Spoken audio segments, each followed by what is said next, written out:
In today's video, I'm going to be talking about how to get back to practice after taking a long break. If you lack motivation or if you're just not sure where to start. Hi, I'm Ariadna and this is Mindful Strings, where I help you transform your violin playing through the principles of Alexander technique and intentional practice. If you're interested in going deeper, please check out my free 5-minute pre-practice routine that I filmed for you guys.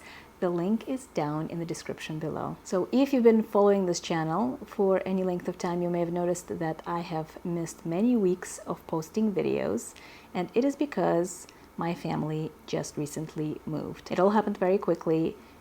We stayed in the same town, but we moved to a different house, and it's been complete chaos. I'm exhausted.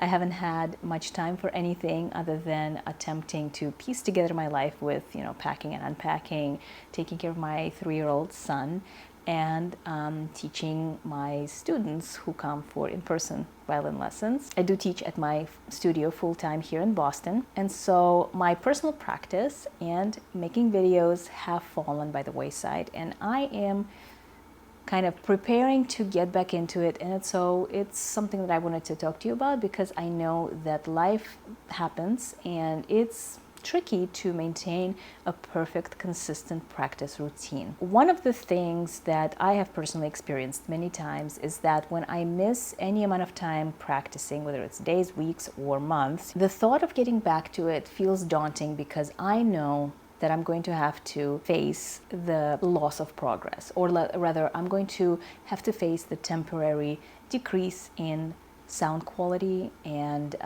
dexterity, being able to play in tune, being able to play fast. Sometimes, even when I'm back to a place where I have the time and energy to practice, I will procrastinate it because I just don't want to deal with the discomfort of that. Let me know down in the comments if this is something that you've experienced. But basically, the couple of things that I think can help with that, at least not help with that specifically, but help with overcoming that, is I love watching documentaries about violinists. Musicians in general, but I think violinists specifically can be exciting, or watching live like video performances of some of my favorite players, like David Oistrakh is definitely probably my number one musician on violin that I love to listen to, and just getting to hear the beautiful music or hearing about their life and their commitment to the instrument. There's something about that is just inspiring enough to say, it's okay, I'm going to sound like crap for a few days, but I know I'm going to get back on the horse and I can sound great again. And the other thing is setting up your practice space. I think it's important to have a place where you can really feel kind of organized and peaceful.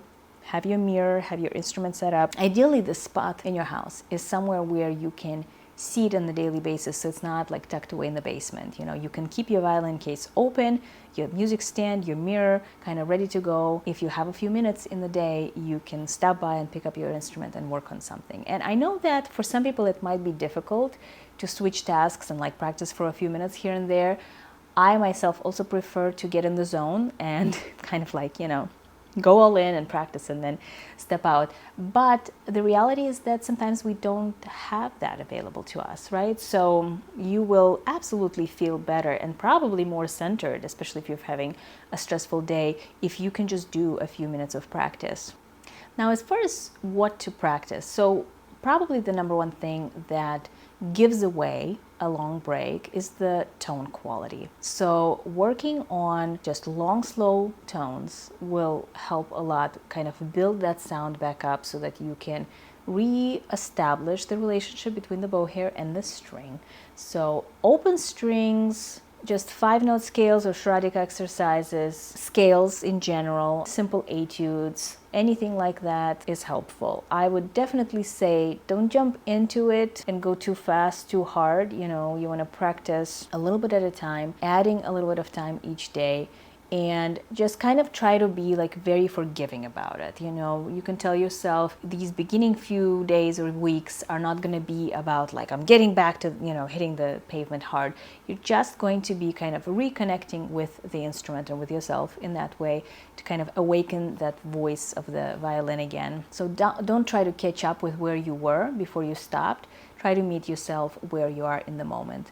You may find that some of the things that you practiced before actually improved throughout taking the break, because our brain does need time to kind of digest what we've worked hard on. And then other things may feel like the consistency is much less, and that's okay. You will catch up with that. So as you feel more comfortable playing with your sound and kind of slow to medium speed things, then you can try to add faster things.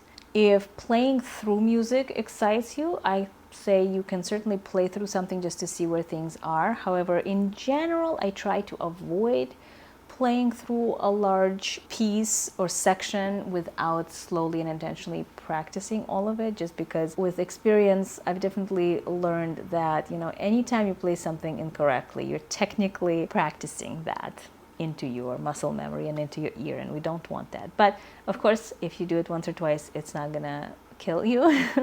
Just be aware that if you can't get through your piece, it may feel a little discouraging, you know, so just don't set yourself up for failure if you're very hard on yourself, which I know a lot of people who play musical instruments tend to be a little hard on themselves. The other thing that I've learned recently, which I was kind of doing intuitively, but I read that it's actually a thing, is tracking your deep focus work. So if you track the amount of time that you spend in deep focus working on something, it actually increases the intrinsic motivation to do more of that thing. So for a long time, I used a visual timer to track every practice session throughout the day. And then I would write it all down and tally up at the end of the day. And I would set goals for myself where I wanted to practice no less than 2 hours or no less than 3 hours. And I would try to get that to that goal. And even if I didn't, it still made me feel accomplished, because I think writing things down kind of makes it more real. I think it used to be very easy in the past for me to kind of forget how much I may have practiced that day and then feel like I haven't done enough, you know. So it could partly be because I do have ADHD and like my sense of time is not very good, you know, and kind of I tend to get carried away and forget like what I've done in the day. So anyway, it was really a great practice, and I do recommend it. If you haven't done it before, just writing down every chunk of time that you spend practicing. If you want to go deeper, you could certainly journal and actually write down what you practiced and what challenges you ran into while working on your pieces or on your technique, and then you can kind of build on that and come back to it the following day if you want to stay really organized. So there's many ways to do this, but the simplest way is just to write down the minutes. So these are just a few things, you know. I hope this helps. Let me know if you are coming back from a hiatus yourself and trying to get back into it. Go slow, be kind to yourself, make some sound, listen to music, try to set up a nice space and a routine, and track your work so that you can give yourself the credit and feel accomplished, because that, you know, those positive emotions usually help us do more. And the pre-practice routine that I recorded is actually the perfect way to get back into practicing. So go ahead and click the link down below to check it out. Let me know if you have any questions. Happy mindful practicing, and I'll see you next time.